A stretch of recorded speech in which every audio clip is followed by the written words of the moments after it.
So far we've balanced a simple ration using only 2 ingredients. Let's step it up a little bit and try to balance a more complex ration. From our ration page, we still have first ration there.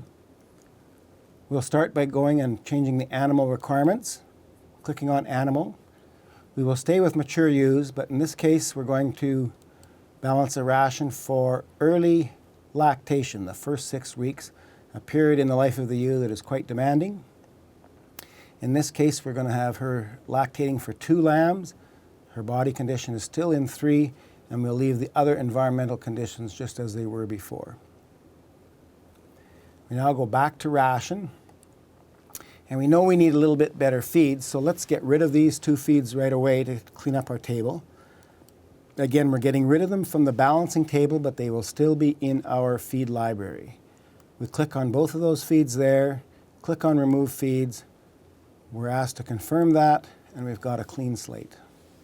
So now let's go and add better quality feeds for the ewe.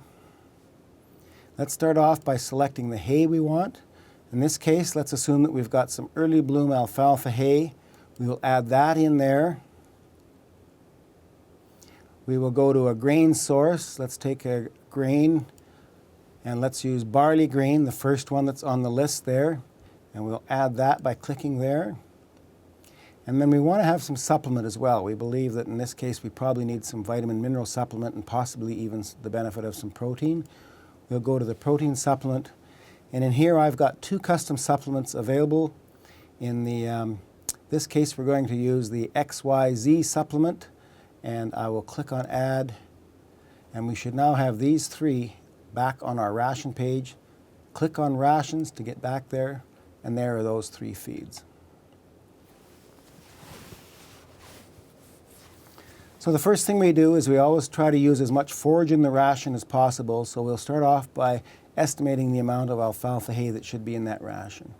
And in this case I'll suggest that we should probably put the number 5 pounds in there and see what that does. Well, we're still very much short in terms of our dry matter supplied, as you can see with that red box there. And so let's go that up a little bit, and for the moment now put that to 5.5 pounds and see where we're at. Another thumb rule that we can always use thumb rules when we're formulating rations here, and for lactating rations I like to use the number of 1 pound of grain for each lamb that is suckling. So we know that this is twins. As a place to start, let's see if they do in fact need 2 pounds of grain. We're now pushing the limits on the amount of dry matter supplied at 6.6, but we'll stay with that for the moment. If we take a look at our energy system, now again we're defaulted back to net energies, and we want to instead use TDNs, so we'll make that conversion. So in this case, our ration is surplus. We've got more dry matter, we've got more energy and TDN and protein than we need in the ration, but we're still short of some of the key vitamins and minerals. So we know that our supplement will utilize that, and so we know also that we're pushing our dry matter limits, so we'll go back here and cut back a little bit on these farm feeds. We will change the alfalfa hay back to 5, and we'll change the barley grain back to about 1.5. So that's the methods we basically use when we're trying to get rations in line with SheepBytes. So in this case, again, we're looking down here at the recommended versus supplied line. We can see we've got a few deficiencies. In one case, we've got phosphorus that's a little bit low. Let's see what a little bit of this supplement will do in terms of bringing that into line. We'll start with about 0.3 of a pound. And our dry matter is slightly lower than recommended, but it's still very much in the green. Our TD is excessive. Our protein's a little on the high side. You're better to be over than under. Calcium, phosphorus, things are looking pretty good all the way across. Magnesium we know comes mainly from the feed, and that's why it's supplied in an over amount. If we get to our vitamin A, D, E, again, all 3 of those are green, and again, the source of that is primarily our supplement. Zinc is a touch low here. It's at 97 versus 103 as a requirement. Probably not enough to worry about at this stage of the game, but if we were going to go back and look for a supplement, we would probably look for one that's a little bit higher than that amount there at 222. Selenium is very much over, but it's still in the yellow range, so we're probably okay there, and so on. Iron is often red in our rations because there's surplus amount of iron in our feeds as they stand today.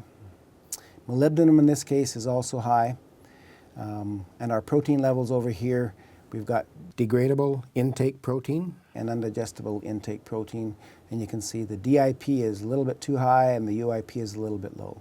But overall, interpreting this ration, we would say that it's probably quite adequate. Let's take a look at what the ratios are like. So if we go back up here and put the cursor on ratios and make one click, our ratios come into play. And for the most part, they're green or yellow. The copper molybdenum ratio is a little lower than we would like, and so we would probably want to address that in the long term, but we always have to be careful when supplying extra copper to sheep. The other thing to watch that you might be interested in, and some nutritionists like to follow, if we scroll back to the beginning here, we can see this line here called diet concentration. So here is the diet in a percent or a concentration basis. This diet is 17.7% protein, it's 1.28% calcium, the copper is 7 milligrams per kilogram, etc., as we go down here. So some people like to follow concentration of the diet as well as actual amounts supplied. So in our next video, we're going to talk about how we can use SheepBytes to actually put some of these ingredients together and get them in front of the sheep.